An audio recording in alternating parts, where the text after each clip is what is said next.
40 سالہ دی عادت بنی ہوئی میں اور لفظ چلو یہ گل ہے پر میں اور انداز میں پیش کرنا جی دی نماز جاندار او دی زندگی شاندار ذرا یہ لفظ تسی کی بولو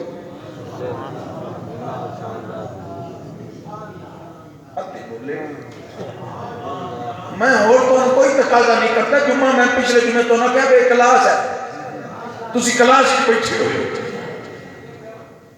دنیا میں بلانے چاہتا کہ سچا کھڑا کرو تے کھپا کھڑا کرو تے اور لوگ کرانا نہیں پہ بولتا اور لوگ کرانا نہیں پہ بولتا یہ جمعے میں میں تو سبق پیش کرنا ہوتا ہے تے انہوں پکایا کرو تے جتے میں آکا تھوڑا بول دو تے زور نہ بول چلیا یہ بھی نماز جاندار او دی زندگی ماشاء ان جملہ پاک تک گیا تو اس واسطے کوشش کرو اپنی نماز ٹھیک کرو رک رک کے بڑے حوصلے نہ پڑھو میں ایک حدیث پیش کر دینا تو پھر میں جڑی آیت پڑھی وہ دیتا اگلی گل کرنی حدیث یہ ہے کہ میرے آقا علیہ السلام نے ایک صحابی آیا شاید جماعت انہوں لیٹ آئے اس انہوں نے نماز پڑھی تو نماز پڑھ کے فارغ ہوئے تھے جو جامن لگے نا تو سونے کریم بے دے رہے ہیں نماز میں اللہ حضور بے دے رہے تربیت کیوں کرنی ہے اپنے یارہ کی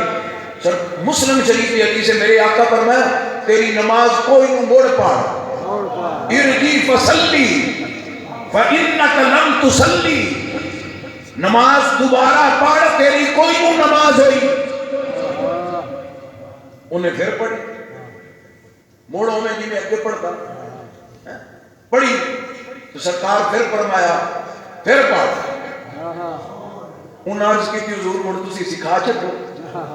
فرمایا جی میں مینوں پڑھ دیا ویکھے ہیں ویکھدا ہے اونج پڑھ میں ویکھو نا خدا دے بندے ہو وضو بھی کیتا ہے سردی وچ مصلی تے بھی آیا ہے مسجد وچ بھی آیا ہے تے موڑ جلدی جلدی تروپا چھک کے تے او بیٹھا جان اے کام نہ کریے اینج ٹک کے اکھاں دی ٹھنڈک سمجھ کے دین دا ستون سمجھ کے مومن دی معراج سمجھ کے اپنے رب دے نال تعلق قائم کرن دا سبب سمجھ کے نماز پڑھے سبحان اللہ ماشاءاللہ ٹھیک ہے نا نماز کی پڑھو تے پتہ لگے تو بندہ نماز پڑھے قیام لمبا کرو نماز وچ قیام فرض ہے جتنا تو قرآن ہوتا ہے پڑھو ساڑھے استاد علماء مولانا عبدالرشید صاحب رضوی رحمت اللہ علیہ ایک کوئی 13ویں صدی کے بابے کی میں گل نہیں پہ کرتا 12ویں صدی ہو اگلے بابے تو مڑو کمال اس بابے کی گل پہ کرنا جنہوں نے چند سال ہوئے تقریباً سارے بندے انہوں نے نام بھی سنے آتے ڈھیرنا زیارت بھی کی ہے وہ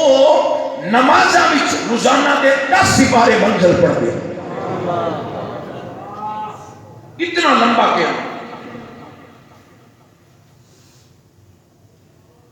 ضروری نہیں کہ صرف ایک باری کل شریف پڑھو 3 باری پڑھ لو 10 باری پڑھ لو قیام لمبا کرو یہ فرض ہے نماز وچ 2 چیزاں 2 رکن بڑے ہیں کنے ایک قیام تے دوسرا سجدہ سبحان اللہ یہ 2 چیزاں اعلیٰ ہیں قیام وچ کی کرنا ہے قرآن پڑھنا ہے کہ قرآن افضل ہے قرات فرض ہے قیام لمبا کرو تے دوسرا سجدہ او شاندار طریقے نال کرو سنت کے مطابق کرو انہوں سکھو بندہ رکوع وچ جاندا ہے تے رکوع دا طریقہ کی ہے کہ سر کمر پیٹھ انج برابر ہو سبحان اللہ نہ سر بڑا جھکے ہوئے نہ پیٹ اوتا ہوئے اس پوری برابر ہوئے اے رکوع ہے پھر وہ دے سبحان ربی العظیم سبحان ربی العظیم 5 باری پڑھو گھٹ تو گھٹ 3 باری یہ پڑھو کہ پھر جب رکوع چو اٹھنا ہے سارے اعضاء جسم کے سارے بند جڑے یہ سیدھے ہو جائے سارے جوڑ سیدھی ہومن اسی کی کرتے ہیں پورا سیرنگ کا کوئی نہ چاہے تو چلو جی سجدے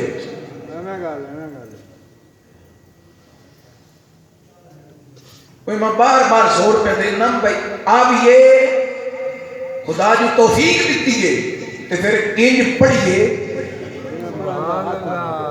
کہ نماز اکھ دی ٹھنڈک بن جاتی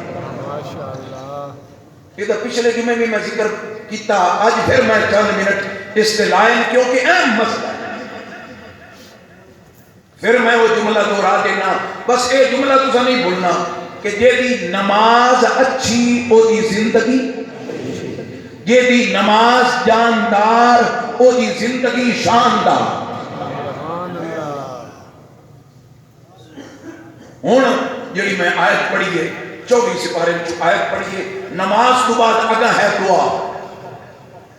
آج میں دعا دی اہمیت کا ذکر کرنا چاہتا ہوں